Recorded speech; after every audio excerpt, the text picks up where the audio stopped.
Continuamos hoy, amigo oyente, nuestro recorrido por el libro del profeta Miqueas. Y al entrar en el estudio del capítulo 5, vemos que tenemos un nuevo tópico. Aquí se habla de la profecía en cuanto a la primera venida de Cristo. En el capítulo anterior vimos las profecías concernientes a los días postreros. Ahora aquí tenemos las profecías de la primera venida de Cristo, que por supuesto es antes de la segunda venida y del establecimiento del reino. Este primer versículo que vamos a leer probablemente pertenece al capítulo anterior que hemos leído, al capítulo 4. En la Biblia hebrea es parte de ese capítulo anterior. No sabemos cómo llegó a pertenecer al capítulo 5, y no creemos que debería estar allí.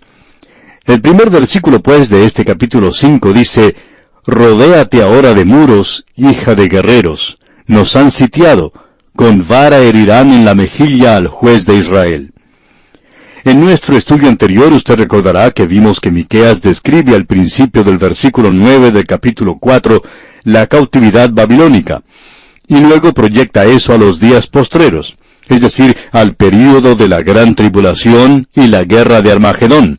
Y este último versículo de esta sección ahora regresa a eso, y vemos que es identificado con la cautividad babilónica, en realidad con el fin de esa cautividad.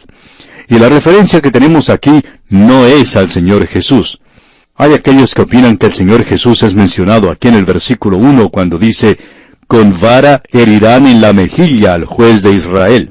Usted notará cuando lee el relato del Evangelio que a él se le golpeó en el rostro con las manos, y no fue un poder extranjero el que lo hizo, sino su propio pueblo, la noche que él fue arrestado y cuando fue llevado al tribunal. Allí es donde fue golpeado en su rostro. Así es que esto no tiene ninguna referencia a la venida de Cristo la primera vez, cuando Él fue maltratado de tal manera. Hay otros pasajes que sí se refieren a esto, pero no este en particular. Probablemente esto se refiere al fin del reino davídico, de esa época en particular, es decir, hasta la cautividad babilónica. Si usted lee el capítulo 25 del segundo libro de Reyes, en el versículo 7 dice: «Degollaron a los hijos de Sedequías en presencia suya, y a Sedequías le sacaron los ojos, y atado con cadenas lo llevaron a Babilonia». Creemos que esta es una referencia a este instante, por cierto que se puede aplicar aquí. Y esto demuestra lo que parece ser el final del linaje de David, porque Sedequías no era un descendiente directo. Usted recordará que cuando llegaron al mismo final, que Joaquín se rebeló contra el reino de Babilonia, contra su rey. En efecto, le hizo frente al principio. Entonces el rey de Babilonia, Nabucodonosor, le llevó en cautividad. Luego, Joaquín fue colocado en el trono. Eso fue lo que sucedió allá en el segundo libro de los Reyes, capítulo 24, versículo 15, donde leemos: «Asimismo llevó cautivos a Babilonia a Joaquín, a la madre del rey, y a las mujeres del rey, a sus oficiales y a los poderosos de la tierra, cautivos los llevó de Jerusalén a Babilonia». Ese era el linaje davídico que fue llevado a la cautividad, y de este linaje vienen María y José como campesinos más adelante. Pero lo que aquí se menciona es en referencia a Sedequías. Este era un tío de Joaquín, y fue Nabucodonosor quien lo instaló a él sobre el trono. Y cuando él se rebeló, entonces Nabucodonosor ya estaba cansado de tratar con ese linaje. Así es que él toma a Sedequías, da muerte a sus hijos ante él mismo, y luego le saca los ojos a Sedequías y le lleva en cautividad a Babilonia. Ahora, al leer eso, uno puede hacer conclusiones de que ese sería el final del linaje davídico, que la profecía que se le hizo a David y a aquellos de los cuales habían hablado los profetas una y otra vez, de que vendría uno del linaje de David, uno pensaría que eso ya no puede tener lugar. Y así llegamos ahora a un versículo que está en contraste con todo eso. El versículo 2 del capítulo 5 de Miqueas comienza diciendo: «Pero», y esa pequeña conjunción «pero» allí nos muestra que hay un cambio de dirección. Aquí se presenta el otro lado de la moneda. «Pero tú, Belén Efrata», a pesar de lo que ha sucedido con Sedequías y su linaje, el linaje de David ya estaba en la cautividad. Ellos habían llegado a ser personas pobres, y ahora tenemos la venida de un Mesías. ¿Y de dónde viene? Bueno, leamos el versículo 2 de este capítulo 5 de Miqueas, donde dice: «Pero tú, Belén Efrata, pequeña para estar entre las familias de Judá, de ti me saldrá el que será Señor en Israel, y sus salidas son desde el principio, desde los días de la eternidad. Ahora esto es parte de la historia de Navidad. Quizá usted esté escuchando este programa en un tiempo que no es la época de Navidad, pero no creemos que sea algo fuera de lugar el mencionarlo ahora. Vamos a hablar de la Navidad hoy. Quizá sea apropiado que cantemos en este instante «Oh aldehuela de Belén». Quizá parezca estar fuera de lugar, como ponerse un traje de baño en pleno invierno o abrigarse mucho en pleno verano. Eso es algo fuera de lugar. Podríamos considerar esto como algo quizá fuera de lugar, pero la Biblia, amigo oyente, no desaprueba esto, porque este es el punto al cual hemos llegado ahora. Y aquí tenemos lo que la palabra de Dios tiene que decirnos. Ahora creemos que probablemente uno podría hacer aquí una corrección sin llegar a ser extremista. En realidad, Cristo no nació el 25 de diciembre. Podríamos estar casi seguros de esto. Hay quienes tratan de identificar esto con el invierno. Así es como llegó al calendario. Pero no estamos seguros de que haya sido así. Probablemente él nació durante la primavera, porque en diciembre los pastores no estarían en las laderas de las colinas con sus ovejas, sino que estarían dentro de las cuevas que rodean esa zona. Posiblemente su fecha de nacimiento sea más cerca al mes de mayo que al 25 de diciembre. Pero no queremos entrar en argumentos en cuanto a esto. Creemos que esta es una buena fecha para observar esta historia de la Navidad. Creemos que es necesario quitar todo el paganismo que se ha agregado a la Navidad. Probablemente sea mejor observar el nacimiento de Cristo sin todos esos adornos de campanitas, de árboles y de las multitudes y del clamor que existe en la Navidad, hasta sin Papá Noel. Ahora usted debe recordar que el profeta Miqueas era contemporáneo de Isaías, y parece haber bastantes pasajes paralelos. Alguien ha dicho que Miqueas es una versión condensada del libro de Isaías. Y entre estos pasajes maravillosos, proféticos, tenemos esta referencia al lugar de nacimiento de Cristo. Parecería una referencia casual, sin embargo se le da énfasis en el Nuevo Testamento. Es algo destacado que después que esta profecía fue dada, se cumpliría 700 años después. Honestamente hablando, debemos decir que lo destacado no es que Belén fue elegido para ser su lugar de nacimiento. Eso sería normal. Era el lugar de nacimiento de David. Ese era su lugar. Allí era donde se había originado la familia de David. Así es que uno esperaría que el Mesías naciera en ese lugar. Pero lo que hace destacado todo esto es que bajo las circunstancias de lo que ocurrió en el versículo 1, de que a Sedequías le habían sacado los ojos, le habían llevado cautivo a Babilonia, y allí ya estaba la familia de David en cautividad y esclavitud, ¿cómo es posible entonces que haya uno que nazca del linaje de David para sentarse en el trono?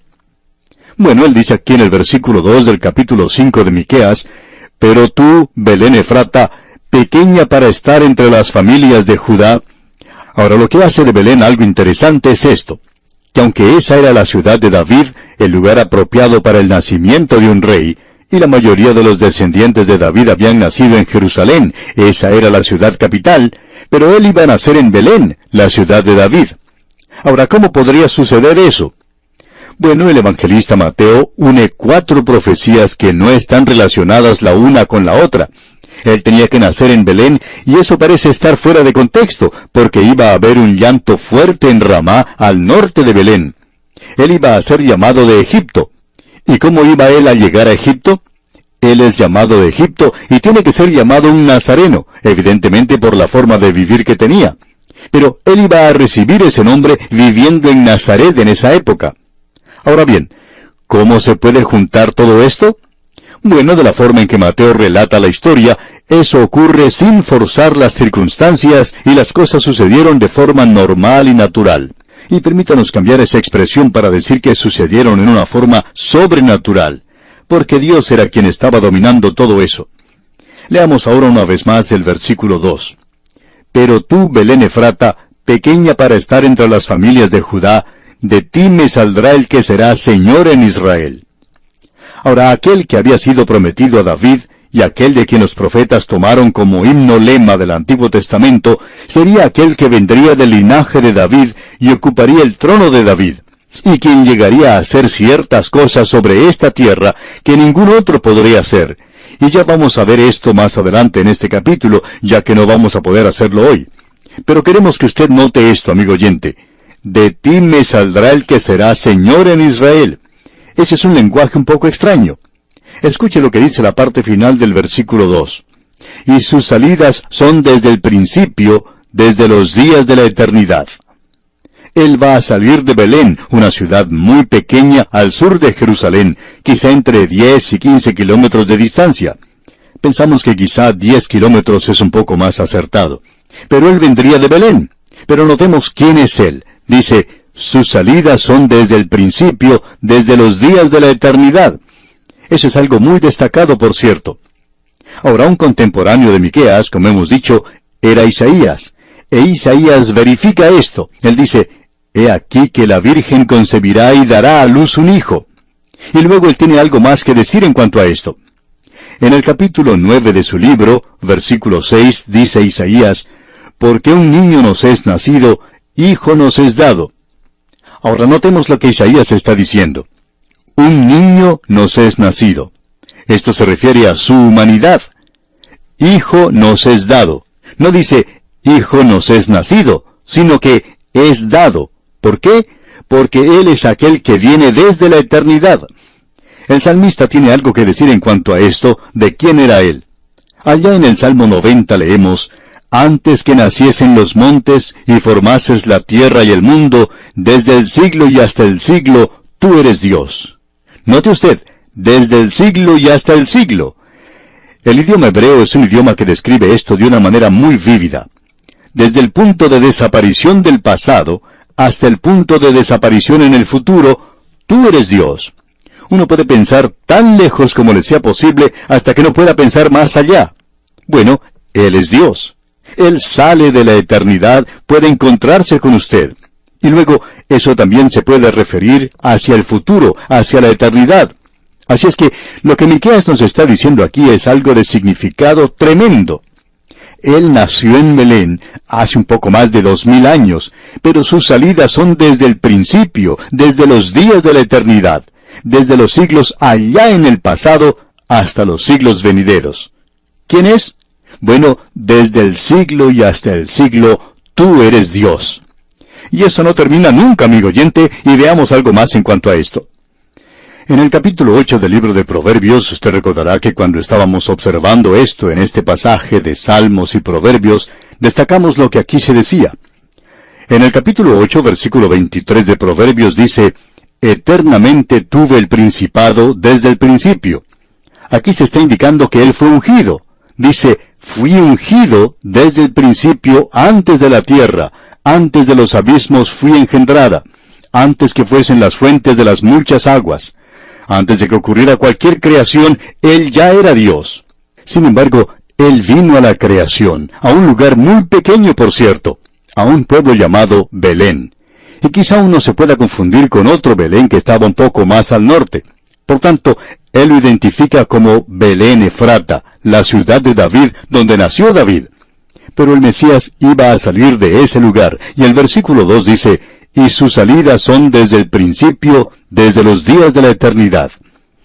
Amigo oyente, debemos decir que esto es algo que asume mucha importancia cuando uno comienza a entrar en el Nuevo Testamento. Debemos regresar nuevamente al asunto de la fecha y decir que diciembre es algo muy improbable porque se ha cambiado el calendario de vez en cuando. Por ejemplo, debemos decir que Dionisio, allá en el año 532 después de Cristo, preparó un calendario que es un facsímil razonable del que tenemos en el presente. Y aún él cometió una equivocación con cierta cantidad de días del año. Esa es la razón por la cual debemos tener de vez en cuando un año bisiesto. Él trató de rectificar esto, es decir, otros han tratado de rectificarlo. Y allá en el año 1752 adelantaron el calendario en 11 días. Así es que uno no puede estar seguro en realidad de que el Señor Jesús nació el 25 de diciembre, aunque todas las circunstancias puedan parecer así. También podemos mencionar la idea que existe en el presente de guardar el día sábado. ¿Cómo sabe uno cuál es el día sábado? Pero por cierto, eso no es importante. La época del año es algo inmaterial. El lugar es el que tiene importancia. El Señor Jesús nació en Belén, y ese es un hecho que tiene valor histórico y puede ser autenticado por la historia. Ahora, Miqueas mencionó ese lugar 700 años antes del nacimiento de Cristo, y no es destacado el que él eligiera Belén. Lo milagroso es que 700 años más tarde, después de haberse dado la profecía, con tantas cosas, con tantos hechos que sucedieron en el lapso de esos 700 años, existía muy poca probabilidad de que alguien del linaje de David pudiera nacer allí. Eso estaba totalmente fuera de consideración, ya que todo estaba en contra de esto. Ya no vivía nadie del linaje o de la familia de David en Belén. Ellos habían sido esparcidos. La dispersión los había llevado fuera de esa tierra. Y aún así, Belén tenía que ser el lugar según Miqueas. Y eso era algo tan básico para esta profecía, el que los magos de Oriente fueran enviados por los escribas a la ciudad de Belén. Ellos citaban lo que Miqueas decía porque creían que ese debería ser el lugar. Ellos sencillamente no creían que iba a ser cumplido en esa ocasión. Bien, amigo oyente, vamos a dejar aquí por hoy.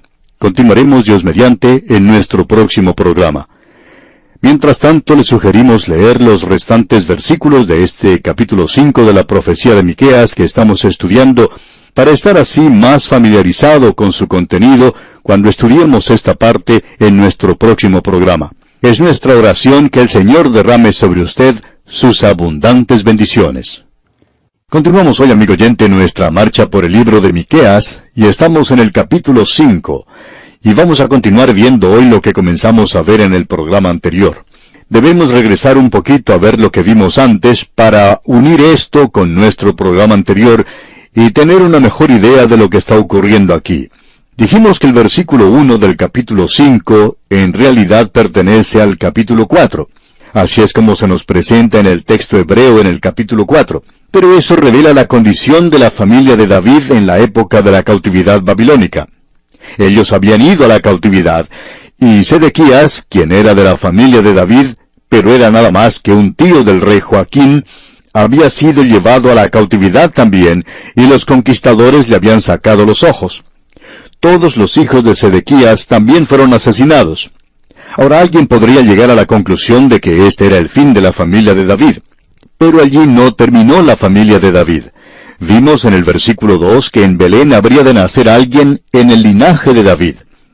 Y el Nuevo Testamento, por supuesto, toma esta historia y la expande.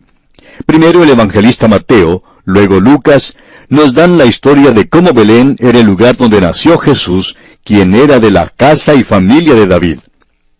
Ahora leamos otra vez el versículo 2 de este capítulo 5 de Miqueas, que dice: «Pero tú, Belén Efrata, pequeña para estar entre las familias de Judá, de ti me saldrá el que será Señor en Israel, y sus salidas son desde el principio, desde los días de la eternidad».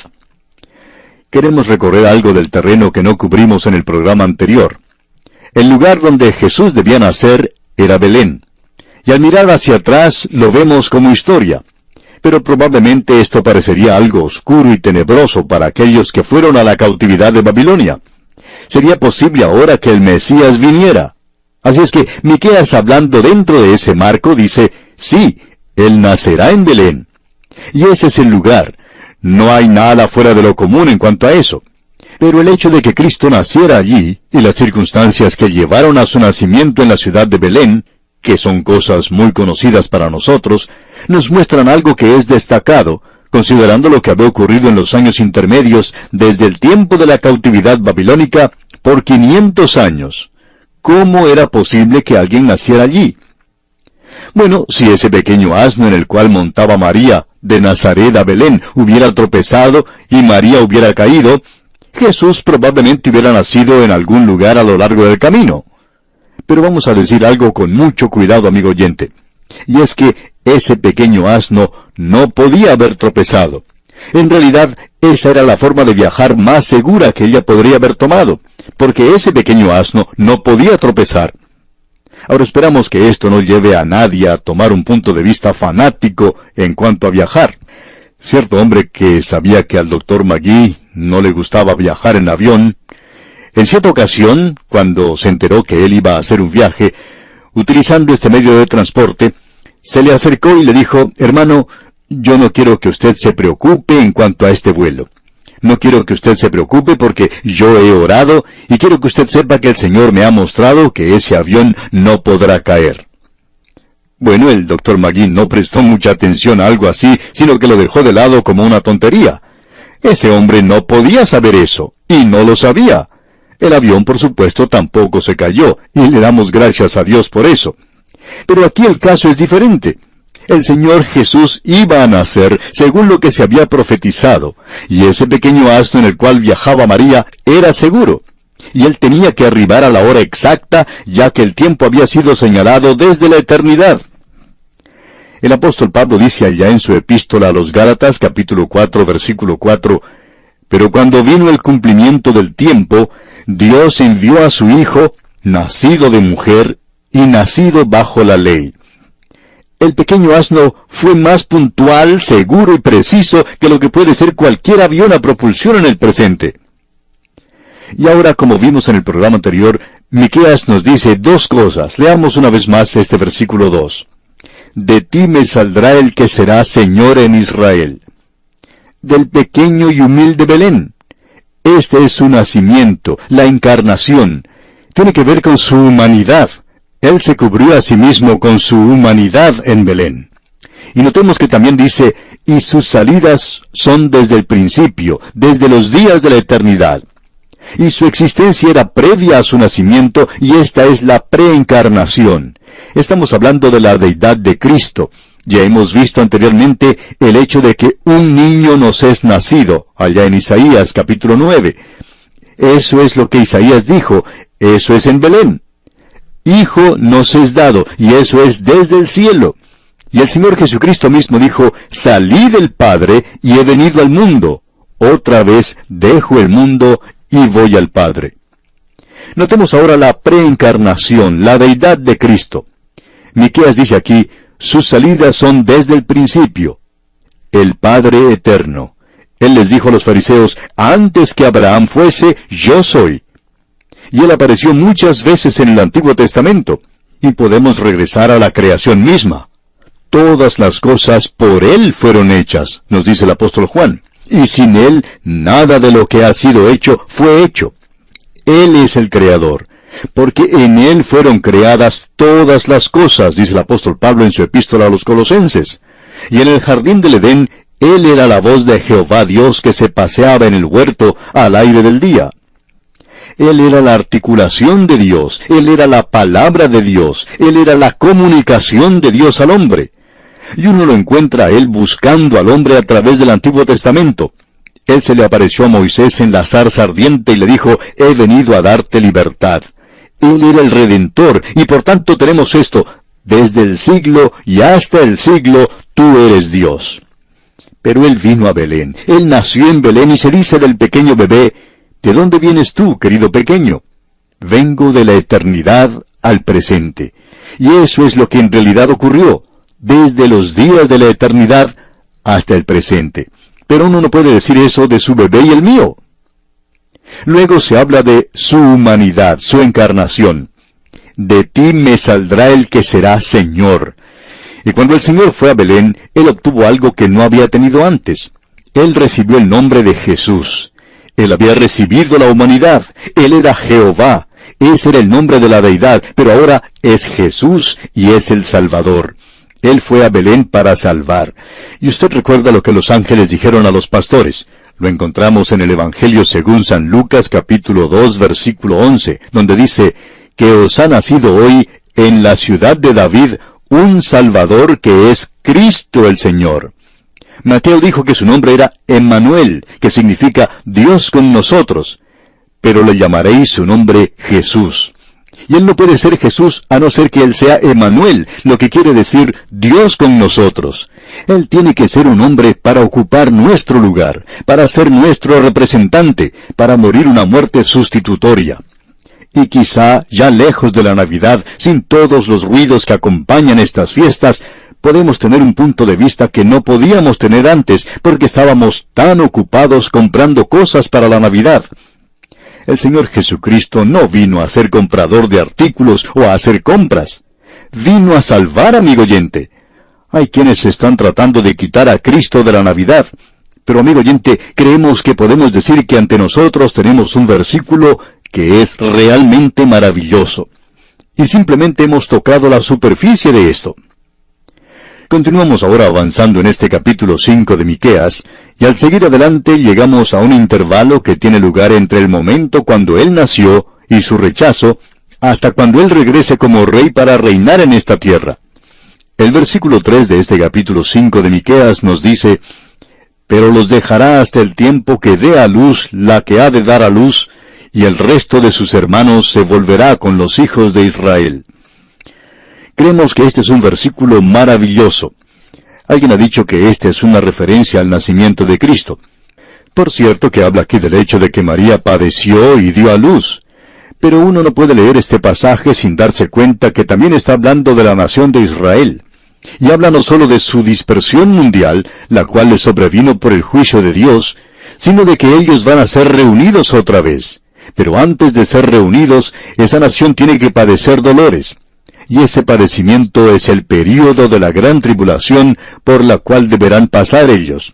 Porque se nos dice aquí en el versículo 3, «Pero los dejará hasta el tiempo que dé a luz la que ha de dar a luz, y el resto de sus hermanos se volverá con los hijos de Israel».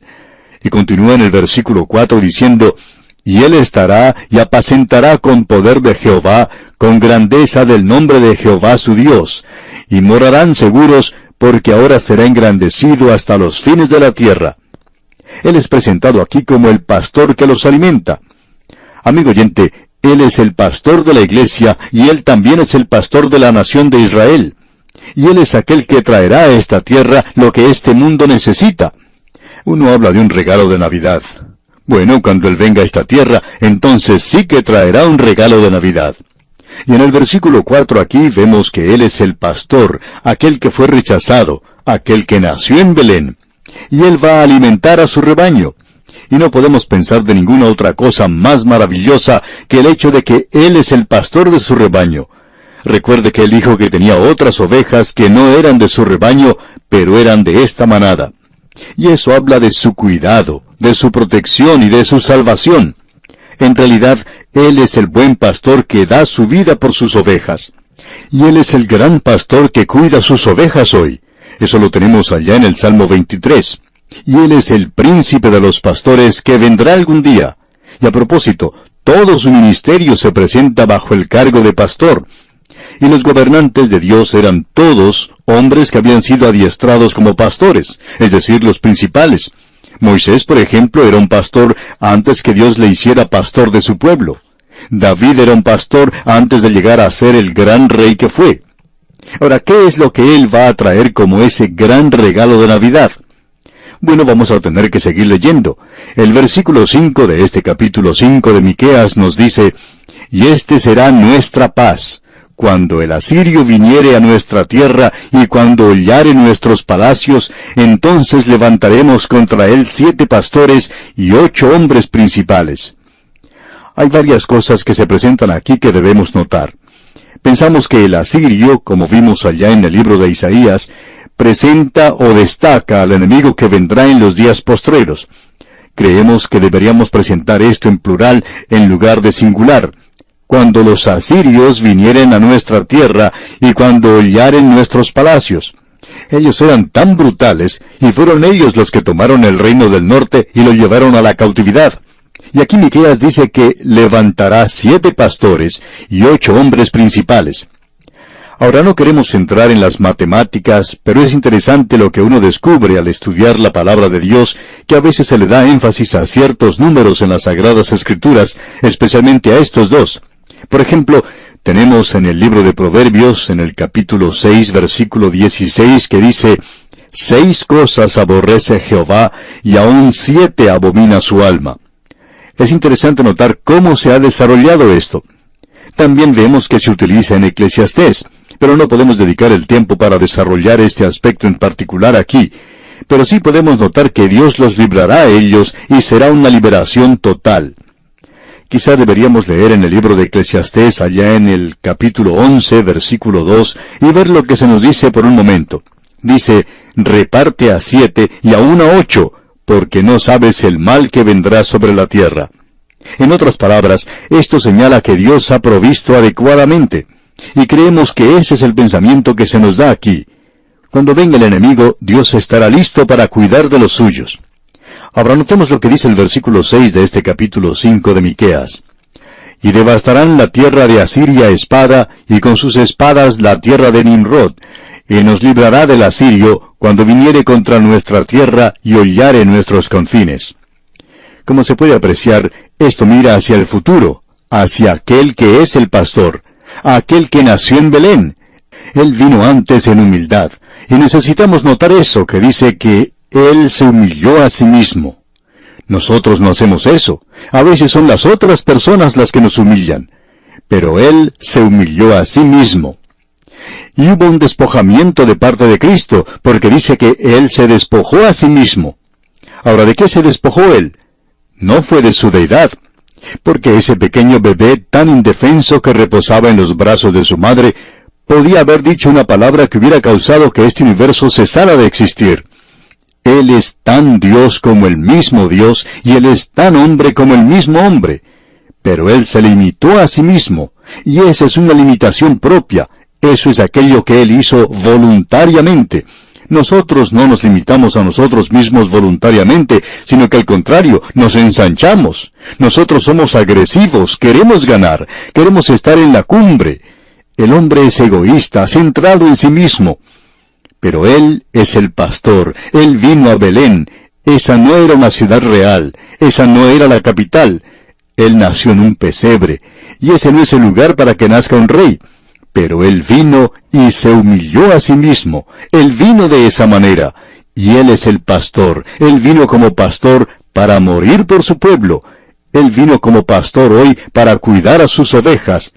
Y Él vendrá otra vez como el príncipe de los pastores, pero esta vez lo hará en gran poder y gloria. Luego en el versículo 7 de este capítulo 5 de Miqueas, vemos que va a defender a los suyos. Él los va a proteger. Y allí este versículo 7 dice algo del remanente de Jacob, y ya hemos hablado de ese remanente anteriormente. Leamos el versículo 7. El remanente de Jacob será en medio de muchos pueblos como el rocío de Jehová, como las lluvias sobre la hierba, las cuales no esperan a varón, ni aguardan a hijos de hombres. Usted puede apreciar que Él no solo les protegerá, sino que les bendecirá, y les dará fortaleza. Escuche lo que dice ahora el versículo 8. Asimismo el remanente de Jacob será entre las naciones, en medio de muchos pueblos, como el león entre las bestias de la selva, como el cachorro del león entre las manadas de las ovejas, el cual si pasare y hollare y arrebatare, no hay quien escape. Por cierto que esto no describe al pueblo de Israel en nuestro día. Israel ha estado en una situación precaria por muchos años. Pero Dios dice, haré que Israel sea la cabeza de las naciones y no la cola de las naciones. Lamentablemente no están en esa posición hoy, sino que están en el otro extremo. Ahora el versículo 9 dice, tu mano se alzará sobre tus enemigos, y todos tus adversarios serán destruidos. Él va a estar allí para darles victoria sobre sus enemigos. Y luego vemos que el versículo 10 comienza diciendo, acontecerá en aquel día, y en caso de que alguna milenarista haya regresado y esté tratando de aplicar esto a alguna otra cosa, Miqueas quiere que nosotros sepamos que esto es en aquel día. Y ese día mira hacia el futuro. Leamos ahora los versículos 10 y 11 juntos.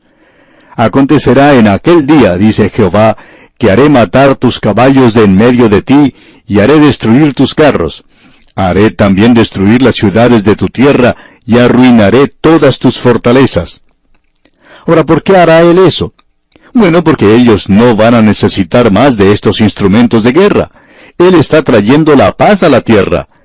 Y en el versículo 12 agrega, asimismo destruiré de tu mano las hechicerías, y no se hallarán en ti agoreros. Nos gustaría desarrollar esto un poco más, pero vamos a regresar a esto más adelante. Él va a librarse de la idolatría y de la religión falsa. Y en el versículo 13 dice, y haré destruir tus esculturas y tus imágenes de en medio de ti, y nunca más te inclinarás a la obra de tus manos. Ahora ellos van a adorar al Dios vivo y verdadero. Y en los dos últimos versículos, 14 y 15, leemos, arrancaré tus imágenes de acera de en medio de ti, y destruiré tus ciudades, y con ira y con furor haré venganza en las naciones que no obedecieron. Estamos hablando aquí definitivamente del período de la gran tribulación que vendrá. y esta es la bendición que vendrá a esta nación bajo el Mesías. Y debemos comprender que esto es sólo el remanente. Y luego, el remanente de las otras naciones del mundo que se han vuelto a Él. Este capítulo que hemos visto hoy, amigo oyente, ha sido un capítulo glorioso, por cierto. Dios mediante, en nuestro próximo programa entraremos a estudiar el capítulo 6. Que Dios sea con usted en todo tiempo, es nuestra ferviente oración.